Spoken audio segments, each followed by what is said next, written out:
Tempo.co, Jakarta Presiden Joko Widodo atau Jokowi membandingkan harga rata-rata beras di Indonesia dengan negara-negara lain.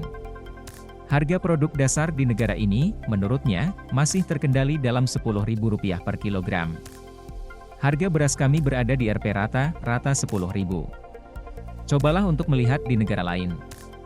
Kemarin saya memeriksa kedutaan, di Jepang Rp66.000, di Korea Selatan Rp54.000, Rp Amerika Rp52.000, dalam Cina Rp26.000. Inilah yang harus kita pertahankan, kata Jokowi ketika membuka pertemuan Koordinasi Nasional 2022 Kontrol Inflasi di Istana Merdeka, Jakarta, Kamis, 18 Agustus 2022.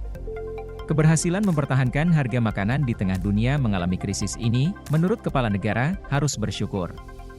Karena krisis makanan di beberapa negara terjadi karena hambatan rantai pasokan makanan sebagai akibat dari perang dan ketegangan geopolitik.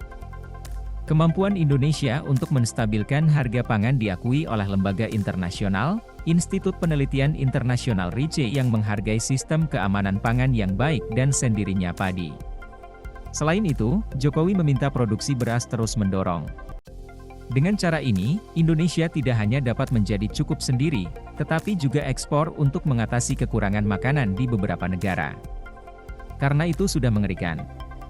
Yang mana yang memberikan lembaga internasional, telah diprediksi bahwa 60 negara runtuhnya ekonomi mereka, dan 345 juta orang di 82 negara menderita kekurangan akut dan lapar, kata Jokowi.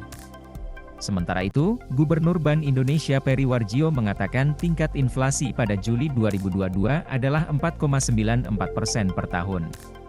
Angka ini tetap lebih rendah dari negara lain, tetapi melebihi batas atas tujuan 2 hingga 4%. Tingkat inflasi terutama disebabkan oleh inflasi yang tinggi dari kelompok makanan yang mudah menguap yang mencapai 11,47%, yang tidak boleh lebih dari 5% atau maksimum 6%. Oleh karena itu, Presiden Jokowi memerintahkan bahwa semua pemerintah daerah baik di tingkat kabupaten, kota dan provinsi bekerja sama dengan tim kontrol inflasi pusat dan tim kontrol inflasi regional untuk mengurangi tingkat inflasi. Masuk. Baca, diperkirakan bahwa harga Pertalite naik menjadi Rp10.000 per liter. Dapatkah inflasi menembus 6,5%?